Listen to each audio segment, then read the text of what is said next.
Hey ladies, this is Underwired. Welcome to the show designed to uplift and support women all over the world. Hey, I'm Lindsay. They call me the kindness kahuna and the imaginal connector. I love puppies, travel, great coffee, and all of you out there who love humanity. I'm Betsy, a serial entrepreneur and lover of doing good and having fun. My passion is connecting hearts and souls with art, ideas, and adventures. Hey, I'm Shay Sparks. As an energetic catalyst and fearless communicator, I love to have great conversations with amazing people. And I'm Sunny, mom of 4, here to shed light on what really matters. Together, we're Underwired. And now for the show. All right, another live show. Yay! Yay! Hi, ladies. Good to see you. Hello. You all look so good. Woo! It's a good day, and I'll tell you, for our live audience out there, man, oh man, technology, gotta love it. And then some days, really? So it's all good. Yes. We're so happy to be here tonight, and I'll tell you what, we're going to kick off this show, which is going to be about aging gracefully and how do we age in a really cool way. But before we get into our topic, I wanted to just ask you all, because you're my friends and you're also my co-hosts and we're just hanging out together. You know, I was thinking about summertime. And remember when you were a kid and how summer just seemed to go on, and then it was like, oh yeah, school's back. Oh darn. And then as you got older, it started to compress. And then all of a sudden it's like, I just left school. Now I'm back in school. What's going on? I'm really curious, just for a moment, this summer, what's happening for you? And what are you doing this summer that's just super fun and, you know, maybe makes you light up just a little bit? What are you doing? Well, who are you calling on, Linz? Yeah, who are you calling on? Oh, that's right. I gotta Teacher. call. Thanks. See, Betsy Whoa, told me I whoa, gotta whoa. pitch it to somebody. So I'm gonna pitch it to Sunny because you're right next to me in the box. Okay. So Well, I told you guys a little bit about this in previous episodes, but we ship our kids back to Ohio for the summer. Because that's where all of our family is. That's where both sides, my husband's side, my side, our parents are there. My husband and I grew up, we went to the same high school. So our parents still live in the same houses, like literally a couple miles away from each other. And our kids don't get to spend a lot of time with that side of the family. So our routine, at least until the kids are old enough to say, no, I want to hang out with my friends for the summer, has been to take them back at the beginning of the summer and stay with them for a little bit. So my husband did that the beginning part of the summer. He was back in Ohio for a few weeks and I was here by myself. It was me and the dog. Then he came back. And so now my husband and I are able to just kind of hang out together and have a good time. The kids are coming back in a couple weeks. So it's now the countdown, the final countdown for the kids coming back. But I have to say, for parents that have kids that are a little bit younger, this is the end of summer because the first week of August, my son, who is going into middle school for the first time, he's all excited, has orientation. And so I'm now in that mindset of he's got to come back. Like later this week, we're going shopping for school clothes, even without the kids. We're going to pick out some clothes for them. So my mind is already in the fall because you kind of have to do that as a parent, right? Everything is judged based on when your kids go back to school. totally. I love that, Sunny. Yeah, for sure. And I'll tell you, my summer's just starting. So I'll talk about that in a minute. Shay, how about you? What's happening for you this summer? What's exciting? What's fun? What's hot? What's not? Well, I feel like it's the first time I've had a summer in a long time. Ooh. Because I worked for so long. I was such a workaholic that it was like, oh, wait, it's what day is it? And where the month is it? And where am I? So now I'm kind of like, wow, this is summer. I'm kind of enjoying this. It's, 100 and hotter degrees, 100, hotter and hell degrees here in Florida for the summer. And I've just been getting used to that. But what's really interesting is for whatever reason, the whole month of July, I've literally thought it was this week. It was the first week of July and I'm like, it's the 20th, 24th, 22nd, 23rd. Like I'm in this week. And I don't know if it has to do with I have family's birthdays this week or, and memorials this week. It's like, man, this is crazy. But every week I wake up and I'm like, hey, this is the week. And I'm like, nope. So now guess what? This is the week. I don't know what this week means, but it's the week. I love that, Shay. Thank you. And Miss Betsy, what's happening? What's hot this summer for you? Well, my daughter's been shifted off to summer camp, but it's called college. And since she goes to college in Milan, Italy, it's very exciting that actually this week, the week, Shay, maybe you were just so excited about my daughter coming home. This is the week. You didn't even know you were channeling Sarah Lane. So Sarah Lane is coming back from Milan for 4 precious weeks. And so she turned 21 this week. Shay, again, the big week. Yeah, the big week. So I'm really happy to be with my 21-year-old daughter, which I can't believe my baby is 21. So my summer is hot and the fun times are just beginning. Oh, that's so awesome. Well, summer is fun with the kids for sure. And it's fun with family, with barbecues and everything. And I will just tell you, it feels like summer is just starting for me, Sunny. Talk about in reverse from you. It feels like I have been working like a mad woman with my family to get our family home ready for rental and whatnot. And it has just been a zoo. And it was like, oh, I get to fly back to Florida tomorrow. Summer begins. Yay. So yeah, I'm coming to the hot Shay, and I'll be back soon. But I just wanted to check in with y'all and see how your summer's going so far. And with that, I think we're going to jump into our topic for today. And for fun and adventure, we thought we would talk about aging.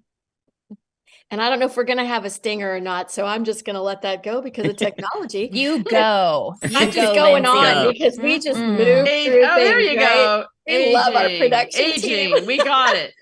Yeah. Aging. That's a reminder. So we stay on topic, That's right. I think this is a good reminder to stay on topic. And I do think what's really exciting about aging is that it's part of the process of being human, right? That we get to go from being a little bud all the way out to the full bloom, the full self-expression of what we're meant to be. And then eventually we leave this planet and we come back, perhaps, if you believe in that or whatever we do. I think what's exciting about aging is that it's an opportunity to grow. So my word for the day, the B word, is bloom. Because I love watching flowers become their fullness of blooming into what it is that they're supposed to be. And my mom was a grower of dahlias. So we have tons of flowers in our yard. And I was out there weeding and picking stuff. And of course, probably cursing one too many times because I'm not a big fan of weeding. But I was actually noticing even that the weeds bloom, they become something more than just that little annoyance in the garden, right?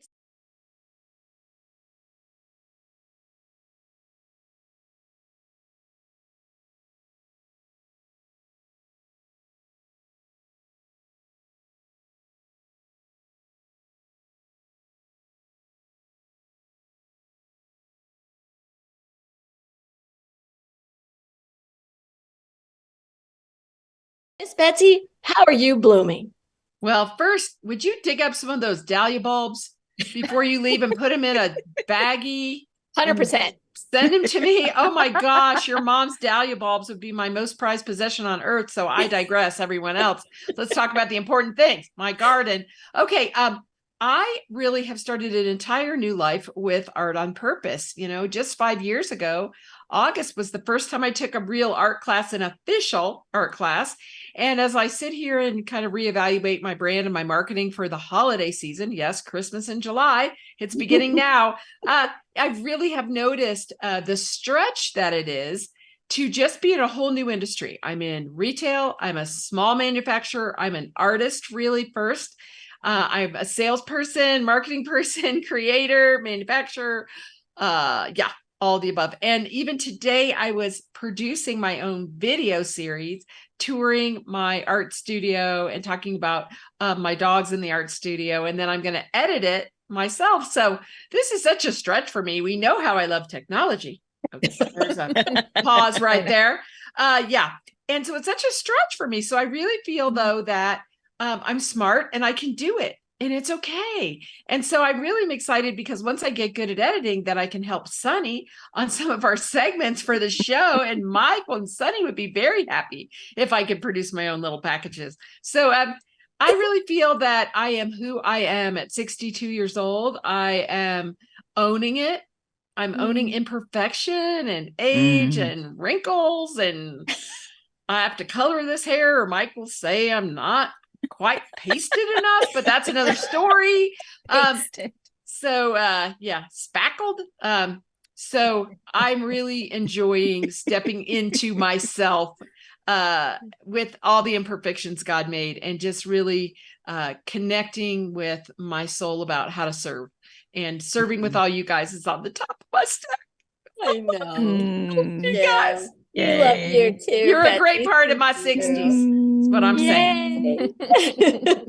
Well, you are just blooming beautiful. Can I just say that, Betsy? I've been your friend for a long time, and it's just been so fun to watch you.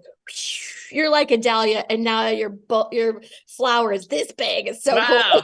I'm taking that as a compliment. I'm a dahlia. I'm one of Lindsay's mom's dahlias. Ooh. That's who I am. I'm not just a regular dahlia. I'm a Lindsay's mom's dahlia. No, you're an orange dahlia. It's awesome. Yeah. So Shay, how about you? How are you blooming right now? What's causing, greatness in your life? Well, I love what Betsy said about her business. And I think, oftentimes we get wrapped up in the identity of the label that we put on ourselves, right? And I kind of semi-retired from my last career, which, served me for 29 years. And now it's reinventing and recreating and really being able to be in the blooming stage of what is happening, what is next. And this show, you guys have been part of it along the way, which has been really phenomenal. Being part of UNN on Real Talk too has been phenomenal. It's just the most interesting place to be, because I'm not who I was, and thank God I'm not, but I'm not where I want to be. And yet I'm not even sure where I want to be either, because it's just kind of enjoying the path of the journey of the bloom, if that makes sense. Honestly, so yeah, awesome. That is the best.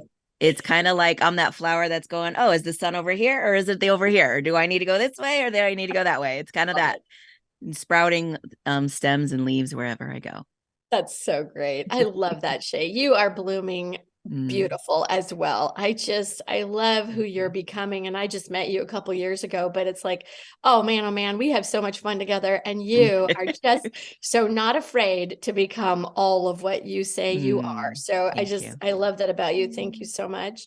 Sunny, how are you blooming, darling? What's blooming for you? Well, they say bloom where you are planted. And I feel like that is a very good phrase for me right now, because when I look at my family and everything that we're going through right now, we're about to change chapters. So what we have done for the last 10 plus years, that whole trajectory is about to change. And pretty much everything in my life is changing at the same time. Okay. So we're on the precipice of all of this. So, changing locations, changing schools, my husband retiring on paper, all of this kind of stuff is about to happen. And I'm trying to gear up for it. But sometimes you don't know when the page is going to flip, when the chapter is going to open. Right. And so I find myself on this precipice going, where do I go? I'm like, okay, do I move here? Do I just stay? And so that's why I go back to that phrase, bloom where you're planted, because this last week I was doing so much prep for where we're going that I kind of forgot where I was. That's awesome. Yeah. And it was a little bit, it was kind of, how do I explain this? Like I kind of had to take a little bit of a humble pill. Okay. And take a couple steps back and go, where I'm at right now, am I doing the very best I can with what I have right now? And the answer was no. So because I was so focused on where we're going. So I had to go, okay, all that other stuff will happen. God's timing, not my timing, God's timing, right? So where am I at now? How can I do the best job where I am now? And in doing that, I believe it will get us to the next chapter. The next chapter is going to be there. It's coming. Yes. It's already here. Yeah. Yes. It's just, I'm looking at the pages going, go, damn it, go. Yes. It's like not happening. So I'm like, okay, we're still in chapter 1. Okay. That's all right. It's a great chapter. It's a great chapter. I'm in a great place, you know? So anyway, so that's my blooming is going, okay, where am I at now? Let's make the most of where we're at now. Let's do the best job we can possibly do where we are now. and the future will be there. It's coming. I see it. Mhm. It's not You here know- yet. That's okay. That's okay. Well, Honey, you're this just is the reminding week. me. Just saying. Go ahead. This is is the the really, week. Yeah. come on. They said this Shay's is the called it week. out. Sarah is the was week. born 21 years ago this week. That's right. You know, it's all lined up for you, Shay. So chapter Right. 2 awaits. Well, and Sunny, Abraham Hicks, Esther Hicks would often say, get ready to be ready. Right. And so one of the things that you and I are both sharing in this blooming experiment that we are in right now is the bloom into patience for yes. what is coming next, that we can feel so clearly with every ounce of our being. We have visualized it. We've experienced it. We've been in it. And then we're like, oh, but it's just not right in front of us this second. And it's like, okay, we're learning patience and the word soon. Yes. The word soon, and the fertilizer that we have to go through when we're blooming things. You get Yes. those Organic, pure by the way. blooms, right? Right. All organic Oh, fertilizer. yes, all absolutely. Organic, smelly Yes. fertilizer. We're all going to do a little happy dance when that all sometimes Yes. hits the fan. The fertilizer hits the fan, if you know what I'm saying. totally. But luckily, it's Shay's magic week, so we're all going to be okay. There you go. Right. And Just for putting it this out there in week- the universe. That's The magic right. week. For My this gosh. week, I would just say I've been practicing pruning in order for the bloom to get even bigger, fresher, and more brilliant, right?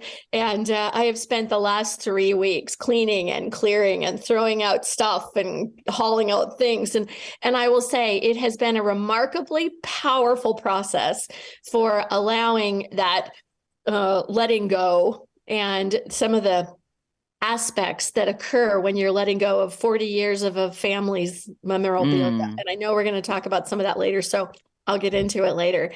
And with that, I love, Sunny, how you are blooming with the news and with your momhood. You are just an amazing mom, and I've loved watching you grow into even more mom. So thank you for being a blooming, awesome mom. And this is a blooming, awesome group of women. I'm so excited to play with you all.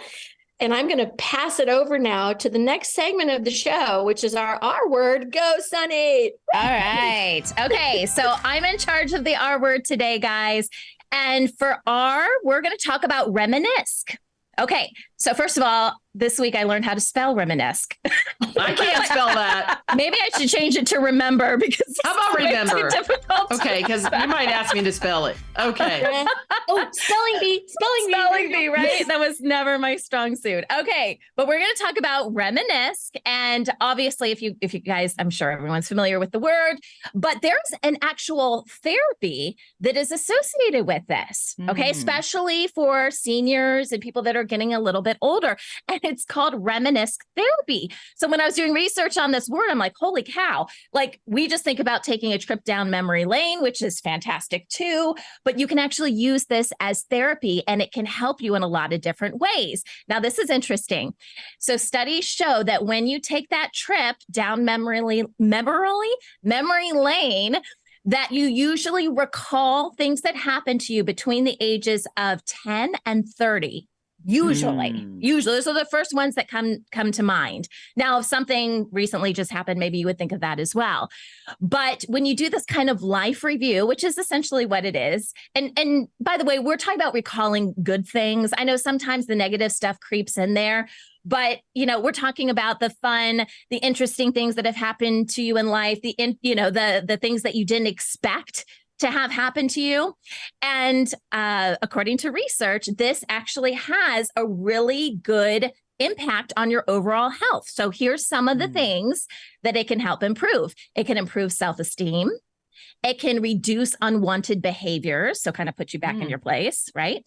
Decrease stress because you're in that light, happy kind of feeling. A heightened sense of well-being, which makes sense. Feeling of joy. Expands opportunities to connect. Like how many times have you guys thought about something and you're like, I should call that person. Why haven't I talked to that person in the last couple of years? I'm a bad friend. I need to reach out to them. Deepens bonds between family and friends. Because again, you're reminiscing, you're thinking about them and, you reach out to them. increases overall quality of life and helps people find meaning in their life. So it reconnects them to the things in their past that they used to love to do. Oh, I was so good at that. In my past, I did a lot of theater. And when I go back and I look at some of the videos, and now my kids are looking at the videos, they're like, Mommy, you did this and you played this role. And it kind of gives me that nostalgic, maybe I'll just bust out into song throughout the house. Because you have done that. Because you can. I have done. That's right. I have done that. And so there's a lot of things that kind of jar our senses and our memories and stuff. So we've got like the visual side of it, which is photo albums and videos, things like that.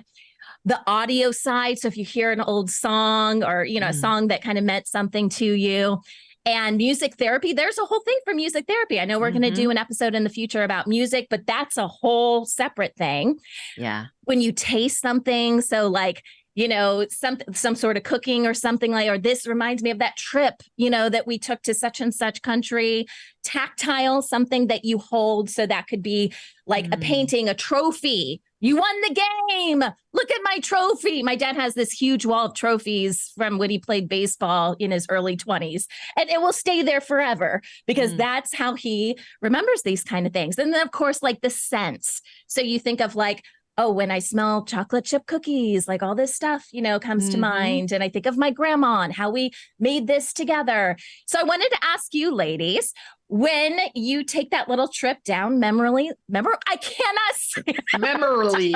It's a different lane, memory lane. I'm changing the word. I'm just going to change the word. Memory. Memory lane. Memory lane. Easy for you to say. Go ahead. When you take that trip, down.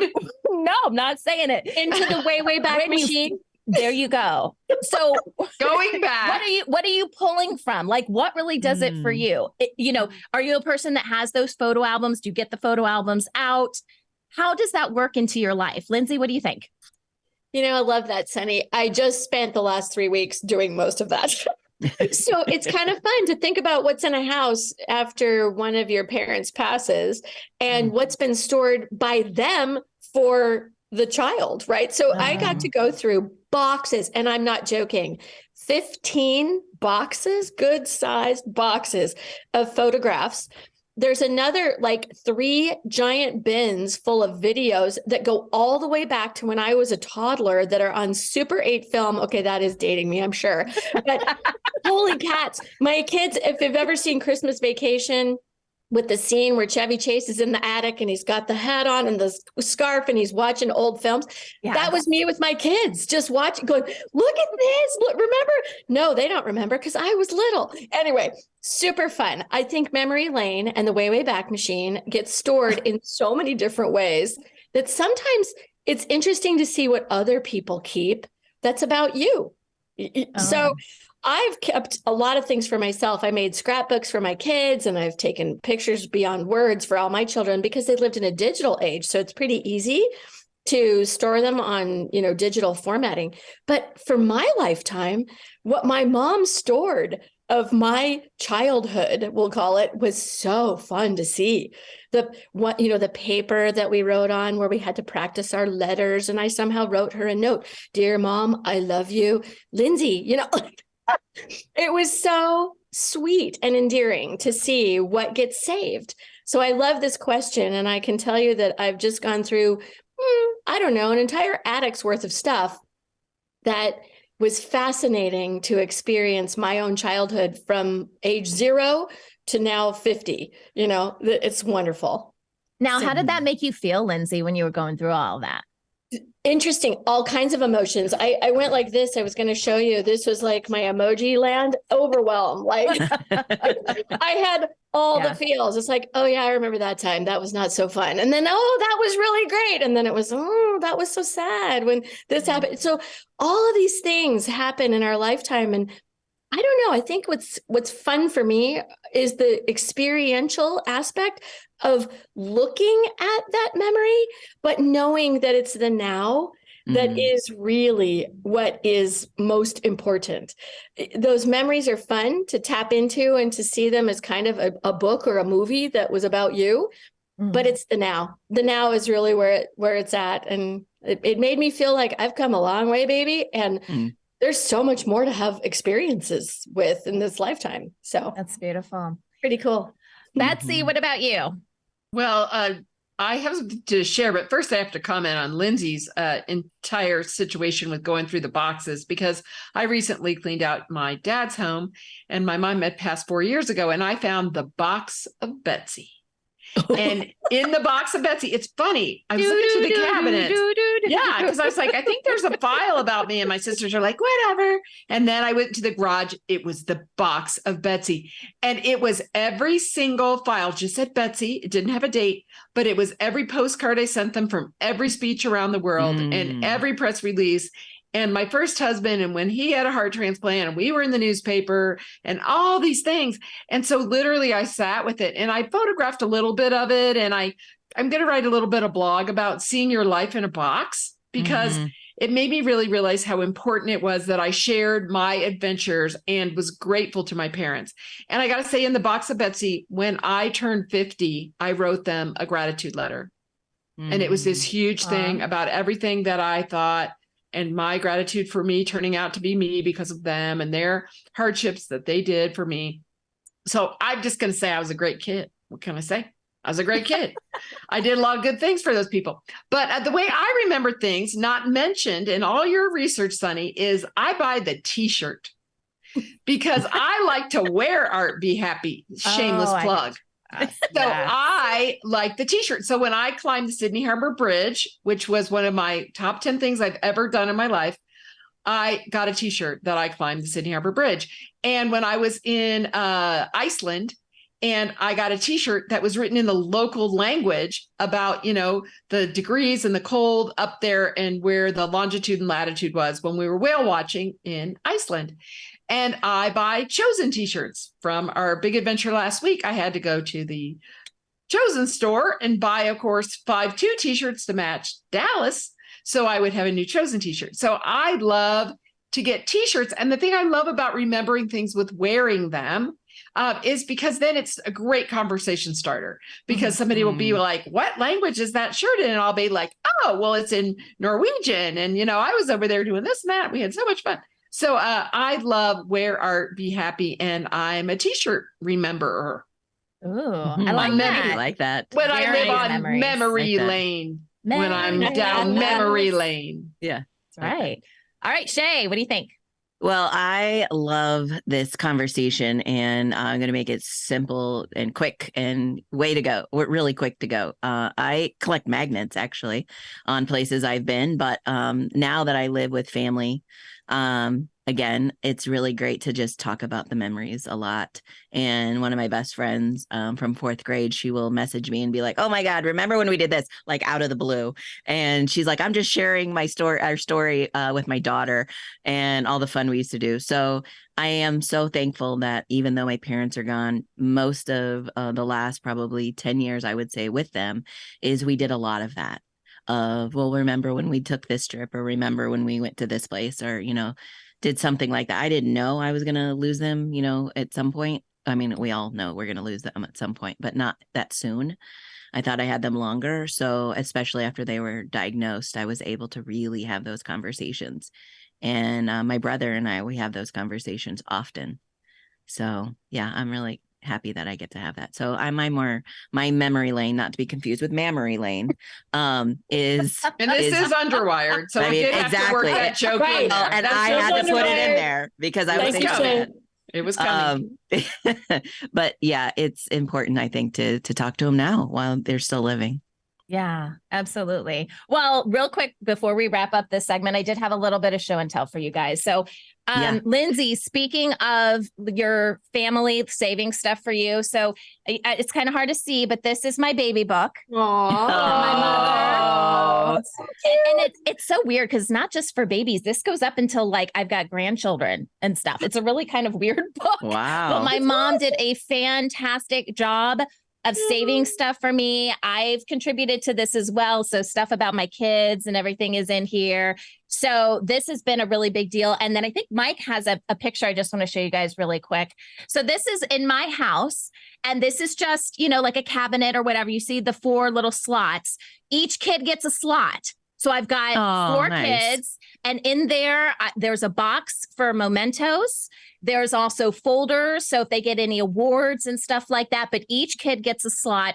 And that is currently my process for making sure that I am keeping this stuff for my kids, because it is so important to be able to look back. Yeah. And that's kind of part of our job as a parent, is to is to gather this stuff and be like, yeah, that's not going to make the pile. Oh, this is good enough to make the pile. We'll just leave it there.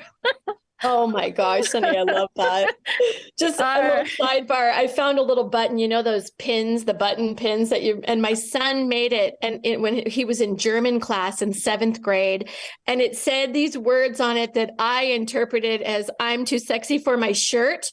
And I was like, what, Jaron, that was 7th grade? He goes, that's not what it says, Mom. It says, "I'm too sexy for speaking another language." Oh my gosh. I don't know which is worse, but it was so cute that I had kept that all these years. Oh my God. That is a funny little thing he did in 7th grade. I know what you're talking about. You remember those big buttons? Like, you know, if you played like sports and stuff, your mom would run around with these buttons. Yes, with your picture on it. Yes. Soccer, yeah. Yes. Exactly. Oh, we cracked up. See, this is going down memory lane. We Let's go with memory. We have reminisced. We have reminisced. Just go memory. And on that note, thank you guys. I love the conversation. We'll be right back after this quick break.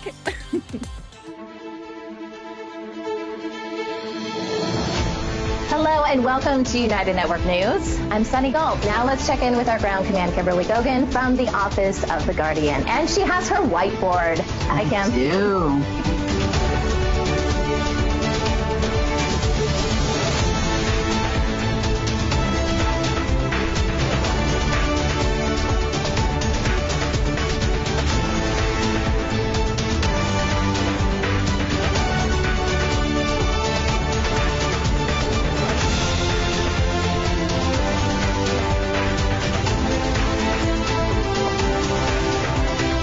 Remember, if it's going to be, it's up to me. It's up to all of us to come together. I'm Sunny Galt. Join us Monday, Wednesday, and Friday for the real news.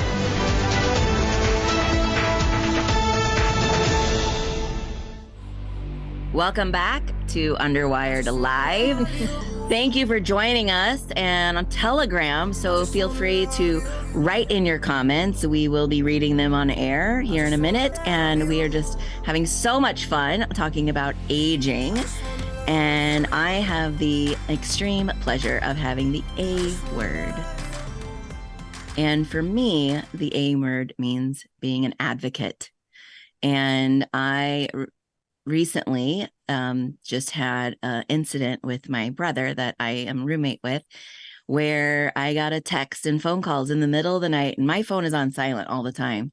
So here I am. I just happened to wake up in the middle of the night to use the restroom, came back and checked my phone, which normally I don't do, but I checked my phone and saw that I had all these missed calls, not just from him, but from his coworkers, and a text from him saying he was in the hospital. And I immediately called him, and he said, yeah, I had this incident. They think I had a stroke, but they're running tests and they believe that it might just be eye pressure, but there's all this pressure.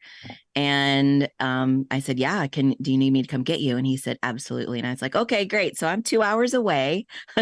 I had been house sitting for Lindsay, actually, and had to drive 2 hours to the hospital. And as I'm driving there, I'm literally thinking about what a blessing it is that I'm here, because I can be his advocate in the hospital. I can listen to him. I can take notes. I can go to the doctors with him and really understand what's going on. I did this with my dad, and last Saturday was the anniversary of his passing. And when my dad started to tell me that, you know, they found a spot on his lung, I was like, that's it. I'm going to the doctor with you. And he said, no, you don't have to. You know, he's being very stoic like he normally was. And I said, Dad, you don't have a choice. I am going to the doctor with you, whether you like it or not. I have to take notes, because you're not going to remember everything they're going to tell you. Number one, you probably might not hear them because he had trouble hearing, as does my brother. I said, but also when you hear something, you're focused on that, not on what's coming next. and you don't even know what questions to ask and any of that. Not saying that I know what questions to ask, but at least I know I can be an advocate. And so even his oncologist at one point even complimented me and said, I am so glad that you are here. Number one, not just as a daughter, but as an advocate. So even the doctor likes it when you have advocates there. So here is my question to you guys is, have you considered who you are an advocate for, number one, and who have you figured out who's going to be an advocate for you? Maybe it's your spouse or maybe it's someone else, already, maybe it's your children. So Sunny, I'll start with you. Yeah, you hit the nail on the head. I mean, the obvious thing for me is my kids. And the thing that I've had to be the biggest advocate for, thank goodness they are in amazing health. I don't have any kids that have any, major issues that way, but I feel like I've had to be a major advocate for them in the school system. So going back to COVID and them wearing masks and all this kind of stuff, I have had to step up and get into a very uncomfortable spot with the school a lot of times because they're still going to public schools. But even trying to find them other schools. So we're trying to transition them into online schools so they don't have those kind of restrictions. I know that I think my oldest son, so Sayer, my oldest, is actually in a few days he's turning 13. Happy birthday, honey! You're about to be a teenager. Wow. It is the week. I'm telling you, it's the week. You almost made it in Shay's Magic Week. So he is almost timed out. Like I'm expecting the school to call me and be like, he doesn't have such and such shot because I've made the decision that they're not getting any more shots, period. So I'm expecting to have to do something with the school here very soon because he's not getting any of that. So I don't know if I've got to claim religious freedom or whatever I've got to do. But when I think of being an advocate, first and foremost, it's definitely my kids because they're minors and what are they going to do? Right. They're just going to do whatever the school says. So I have to be that kind of advocate. As far as myself, it's interesting. Obviously, I'm married. It would be my husband would be my advocate. And then the other thing I thought about is with my parents. So I say I'm an only child. It's kind of true and kind of not true. I have a brother who passed away a long time ago, 94, from cancer. And so it feels like I'm an only child now because I'm the only one can help my parents. Like they are getting older. They're in their 70s. And right now they live on the other side of the country. Yeah. So my husband kind of has a similar situation. He has a sister, but still we kind of feel a little bit helpless them being so far away.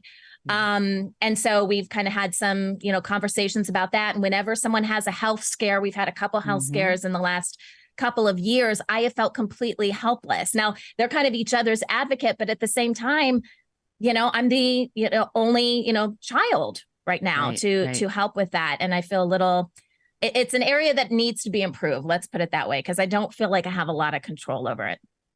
Well, Sunny, I think it's called the sandwich generation or the sandwich placement or something, because you're in the middle of both parents taking care of your aging parents and then taking care of your children as well.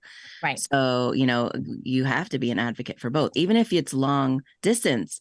I've been hearing, especially because of COVID, that doctors are allowing on speakerphone or Zooms to be present or FaceTime, things like that, while they are in the doctor's office, because there needs to be another person there regardless. I was so thankful that I lived in the position of both of my parents when they were going through their stuff. I just had no idea that it was going to happen at the same time. And, and sometimes you found out, or hopefully you don't find out with the schools, that you have to change things, right? I had to change hospitals and doctors with my dad multiple times because I was like, nope, you're not getting the care you deserve. Yeah. Nice. Lindsay, what about you? Oh, geez, I have a list so long. I better cut it off here. Yes, I had to advocate for my children most of their young adult lives. Now they're grown, and I kind of have said, you can call me if you need a mother bear to show up, but honestly, you can figure this out on your own. So they're learning how to advocate for themselves in their mid-20s. But when my mother passed and she was in the hospital, man, oh man, was I like a huge advocate at both at the healthcare side, but also for my mom.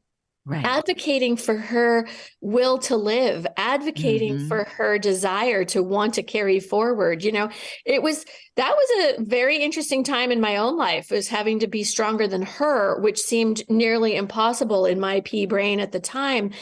And it became very powerful. I think she lived longer than we may have thought she would have, because I was such an advocate for her being on this planet at this time.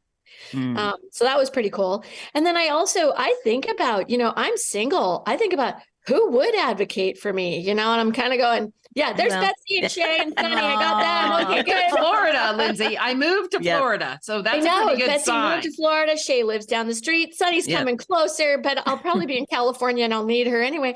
It's amazing what happens when you get older. And I'm watching my father now. I am his conservator. So I have to advocate for everything because he really can't speak. So there's a challenge in that feature of knowing that you're there for all these other people, but then you turn around and go, who would be there if it happened to me? Right? And so I really do think about that quite often. And I know that my kids would be there and you all would be there. And, there's probably about a litany of others that would show up. And it just makes it real. When you're you just experience, Shay, you're in the hospital and you're going, wait a minute.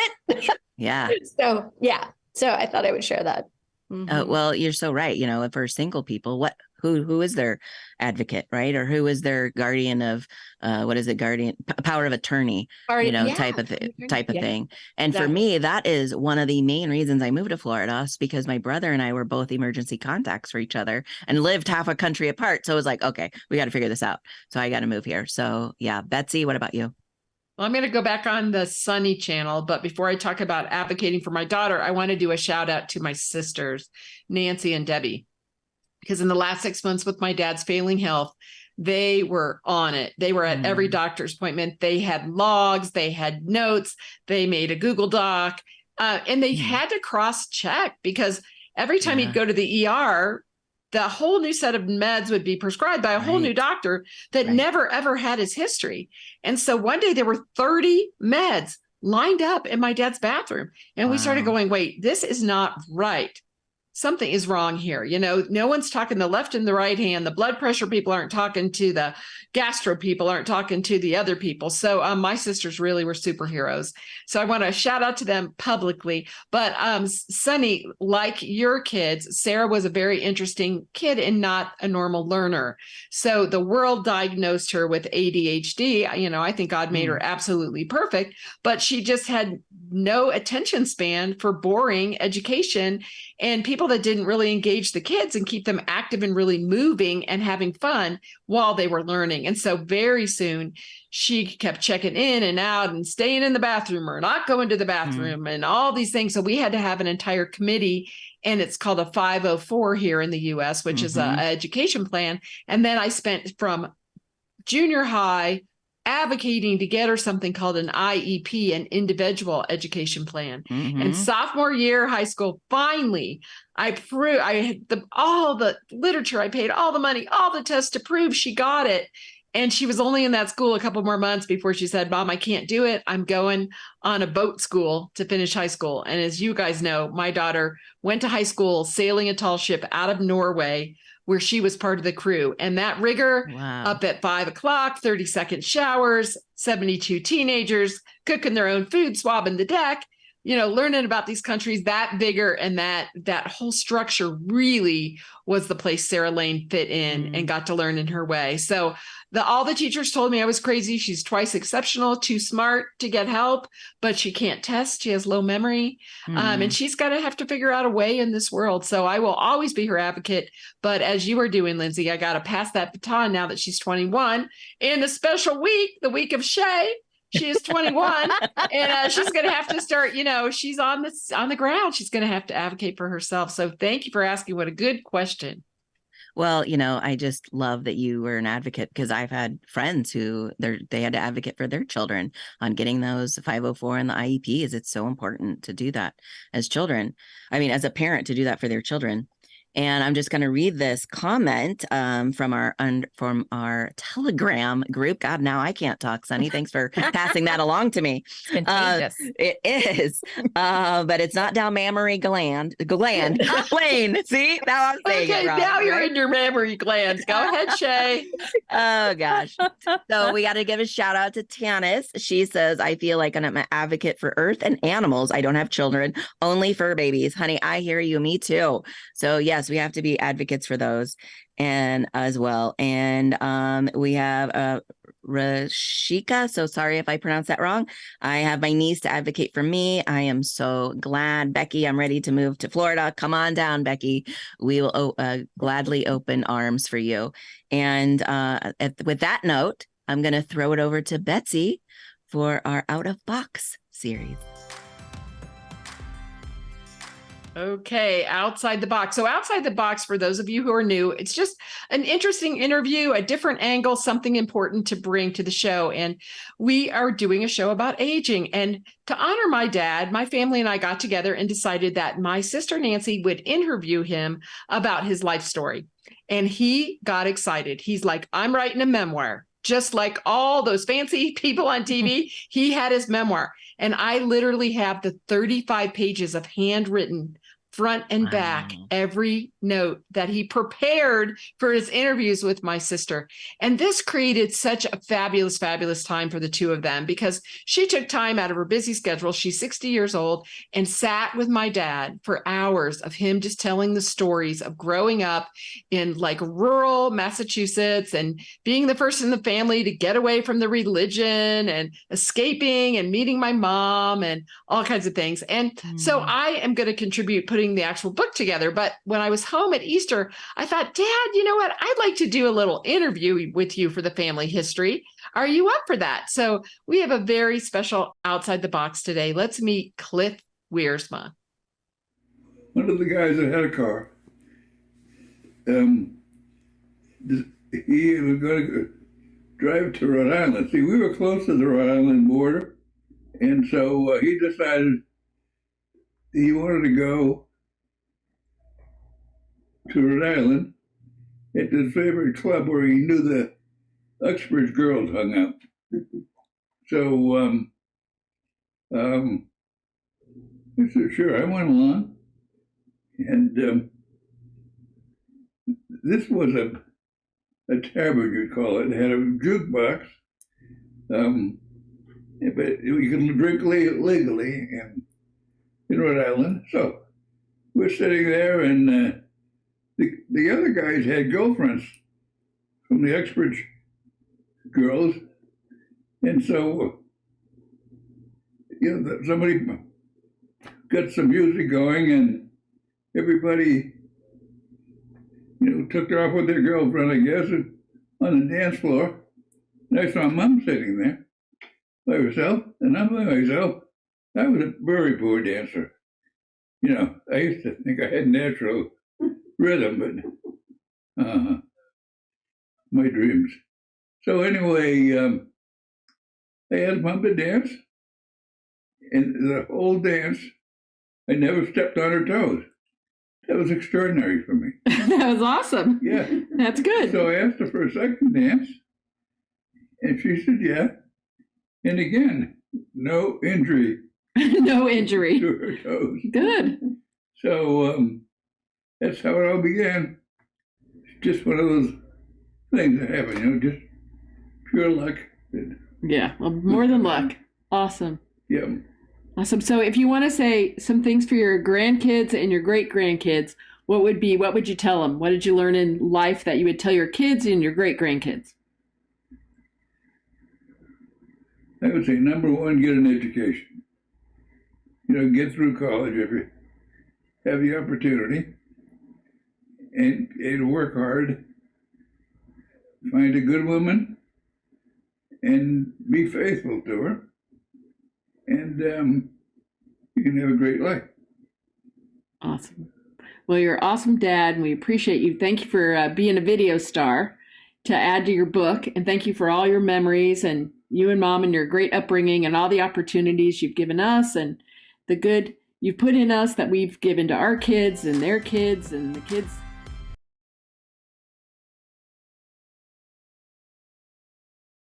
and didn't cry. I just cried at the preview this afternoon because, as some of you might remember from the previous show, we just lost my dad just about a month ago, actually, today, 4 weeks ago today. And, you know, he looks so good there because I have in my head his last weekend on Earth, and he was on his oxygen, and he just, you know, was really out of it. So it's such an honor. I'm so glad, ladies. Thank you for letting Cliff be a little part of Underwired. Yes. And you know, he's a wow guy, and I think that leads us into a wow woman. So let's head over to our wow woman segment. Take it away. Go to break first. We're going to take a break first. We're going to take a quick break we're first. Taking a break first, and then we'll come back. We'll take a quick break and then for it. We'll go. Well, I just got so excited at making my dad a wow man that I was skipping the break. So my dad's a wow man. Let's go to a quick commercial break. This is the Fast One. You're listening to Underwired, and we are live. This is Real Talk. We discuss important issues impacting our world and how we as humanity can come together, overcome our obstacles, and move forward towards a bright and beautiful future.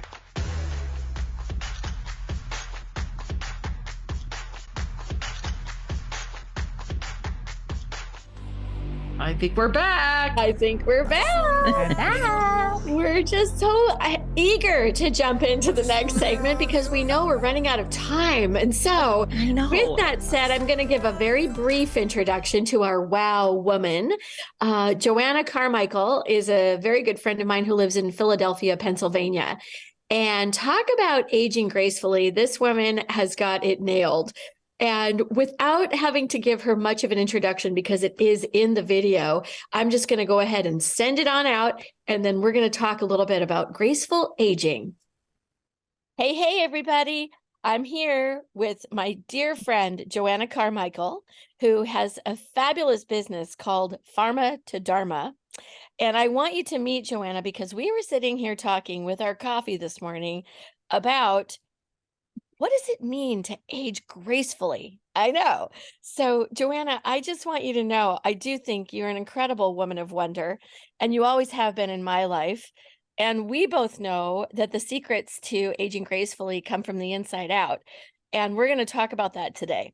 So I'd like you to take a minute just to introduce yourself to our audience, tell them who you are, and I know you're already fabulous, but just tell them why you're fabulous. What is it? Well, I am fabulous because love that. My good friend Lindsay, back at you, sister. I have so much love and regard for you. I think our conversations are incredible, and it's a joy to be able to spread it with other women and other people around the planet. So I'm a registered nurse and a doctor of metaphysics and divinity, and I'm an Ayurveda meditation and yoga teacher. I've been a nurse for over 35 years, and I have a 20+ year career in pharmaceutical research. So it's been a very diverse and interesting journey, to say the least. And my platform, Pharma to Dharma, is about my journey from being Western trained in allopathic medicine, as all doctors and nurses are, and then my journey with metaphysics that really forms a natural marriage with natural medicine. And so the bottom line is that there are many, many, many choices on the spectrum of healing, and pharmaceuticals are included. However, the way we do it is wrong. Very. And so I'm here to educate and to inspire and help people live happier, healthier lives. You said that term aging gracefully. I really don't like the term anti-aging because, we're already practicing anti-medicine. Exactly. Antidepressives, antidepressants, and anxiolytics. It's all anti this, anti that. Yeah. And that's metaphysically a very negative energy. And so anti-aging makes it seem like there's something wrong with us. Right. Yeah. Like you shouldn't age. Yeah. That's right. And yet we all age. Right. We all age. Death and taxes happens to all of us. Yeah. And so it's, so I like the term aging gracefully because I think that we can. And that, people say, well, you have to die of something. Well, that's not actually true. You don't have to die of anything. Spiritually, you can just decide you're done and take off. Yeah. You don't have a heart attack or a stroke or end up in a facility. And I also do home care nursing. So I see a lot of poor aging, very, very poor aging. And that is incredibly sad to me.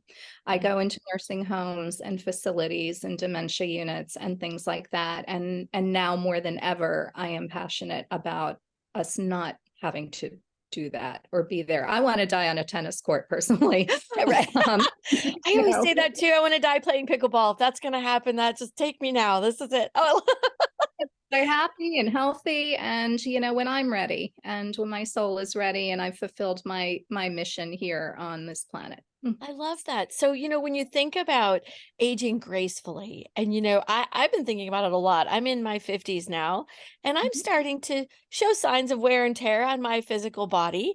And probably I'm showing signs of wear and tear on my emotional body. There's a lot that we take on after so many trips around the planet. Do you have any hot tips for our listeners about what you can do to age gracefully? Is there a mindset? Is there a spiritual point of view? Is there something that you would say, go wherever you need to go? But I always ask you these hard questions. So. And I love that. I love questions. Well, emotional spiritual work as a metaphysician is my wheelhouse. And so I have come to believe, because of my experience in pharmaceutical research, I got to see the mind-body connection up close and personal. So I want to be really clear. I had nothing to do with the ads on TV. I did research. And so Right. and research is needed. And there's ways to do it. And there's informed consent. And I kind of got derailed into research in my nursing career, but it really ended up being a joyful derailment because I actually got to spend time with patients, which I didn't have in clinical nursing. And what I saw is that the placebo effect up close and personal, because the placebo effect is about 30 to 40%. And so when a patient would be in a drug study, they'd be in a placebo run-in phase after informed consent, where they would be taken off their regular drugs and then put on a placebo, but they didn't know it was a placebo, only the doctor and nurse did, so that they could be randomized to the part of the trial that was double blind to actually see what happened. What happens with the drug, whatever it was meant to treat, high blood pressure or cholesterol or angina, chest pain. And what was fascinating is how many patients would screen fail out, because once they were taken off of their medications, you had to ensure that they had the disease state that we were treating. You wouldn't want to put somebody in a blood pressure study who didn't have high blood pressure. Right. And so it was amazing how they'd be on the placebo and they'd be walking on a treadmill going, honey, these pills are terrific. I feel great. And you're watching the objective ST segment depression on the treadmill and their symptoms of chest pain or angina, shortness of breath, fatigue, and they're not having any of it. And so they couldn't be in the study because they'd screen fell out because they were actually doing too well. And then in the study, it would be amazing how many patients did do well. And it was really because they get so much extra attention in a drug study. So much attention. So clinical attention, so much clinical research is, it's so different than clinical medicine because they have informed consent. You're spending a lot of time with them. You're questioning them on adverse events, serious adverse events, what's happening with them. And I got to know these patients intimately, so I knew what was in their hearts. So heart disease specifically, and I've done a lot of that, is about matters of the heart. And so by getting to know these patients, I'd find out about their marriages, their jobs, being in bad marriages, being in jobs they hated, not forgiving, not having joy in their life, all these things that actually affect the heart, because the heart is holistic and contextual. And so it was fascinating because somebody was getting placebo, and yet all of our patients would do extremely well. So I got to see that up close and personal. You're an amazing woman of wonder, Joanna, and I am so grateful to have you in my life. And to all of our listeners, I hope you will look up Joanna at vedicalchemy.org, and we will just be delighted to talk to you again, Joanna, when we have other topics on Underwired that are relevant to all of this beautiful work you're doing to prevent people from having stress and lives that are painful rather than the lives that they're really destined to have. So Thank you so much, my friend. Thank you for being Oh here. my God. Thank you for inviting me. And, you can schedule a 20-minute consultation with me to talk about what your needs are. And I have all kinds of tools in my toolbox that I use that I can help people with. And like I said, emotionally, spiritually, no matter what's going on with you, even if it's structural, there's always an emotional component. And that's where I love to work with the deep Awesome. stuff. Thank you. Thank you. Thank you. We are so lucky to have Joanna in our world. I Love just got to her. tell you, I just love Yes. her too. She's been instrumental in my own life and getting things back on track a few years back. It just was amazing, her work in the Vedic alchemy that she performs. And I just get so excited. And I know we're like running over time. So I think that I'm going to pitch it right on over to Sunny, because I think rather than having discussion, we should jump in and maybe do some of the comments from our audience. You go, Sunny. Yeah, I can take this over. So, by the way, guys, in today's conversation, we currently have 187 comments, which I think is amazing. We have some amazing people in there that are chatting it up, and we just love you guys. So, I just want to give some shout outs to some names of people that are participating. If you guys see specific comments that scrolling by, we can certainly bring those up as well. But first of all, Diane B, who is kind of leading the charge here and asking a bunch of questions, and she helps out with our field messengers as well. We love you. Thank you so much for coordinating this for us, because it's hard for us to see the comments as they go through. So thank you for keeping everything alive. Tanis, of course, we really appreciate you being here and for contributing to the conversation like you do every week, regardless of all of our technology issues and stuff that we have. You are a diehard, and we really appreciate that. Let's see, Fuad. I don't know if I'm saying that right, but welcome. It's great to have you here. Thank you for contributing to the conversation. Becky, appreciate you as well. Let's see who else. Sunny, I'm going to jump in. I want to jump in really quick, because Tanis had just said one of her best friends has his 53rd birthday today, and he has aged beautifully with his heart full of kindness and always doing things for others. He is also a kid at heart with joy and love for everyone. I just wanted to share that and give him a shout out on this special day. So again, another cool person this week. Who's having a birthday. It's the magic week. The magic week. Hey, thank you, Tanis, for sharing that. Yes, that's amazing. I think there's only other one person I missed, Rashika. Thank you, guys. This has been a blast, and we love talking with you guys. This is why from the very beginning, we wanted to do a live show. And this is why, because we believe you're part of the conversation. It's not just us sharing our stories, but we really do want to hear what you have to say as well. So we hope the audience will grow and we'll get more comments, as we go through, but we so appreciate you guys. So thank you for being here. Well, and if you're watching the recording, some of you might be saying, how do I get to be part of that show? Well, that's because we have Telegram. There it is, the Telegram graphic. So you can join Telegram as Becky Andrews did this week. And she met me and Lindsay, and she wanted to be part of the show. So you can just join and then look up Underwired Live. And also, if you participate in our show, you might get one of our Show It Ladies kindness coins. This is Lindsay's creation. She gives kindness currency around the world. So if you've been participating in the show today, reach out directly to Lindsay Andriotti here on Telegram, and she will get you a kindness coin. Boy, we couldn't have more fun. We're trying to cram it into 60 minutes. We're just a little bit over, but we got so excited today because we were talking about a very important topic, aging gracefully, loving every minute of it, and being on Memory Lane, where Sunny is moving to her new house. Yes, on Memory Lane. On Memory Lane. We're so happy that you're part of the conversation here. We can't wait to be live next week. This is Underwired Live, and we are out. Goodbye, everybody. Bye. I just want to love you.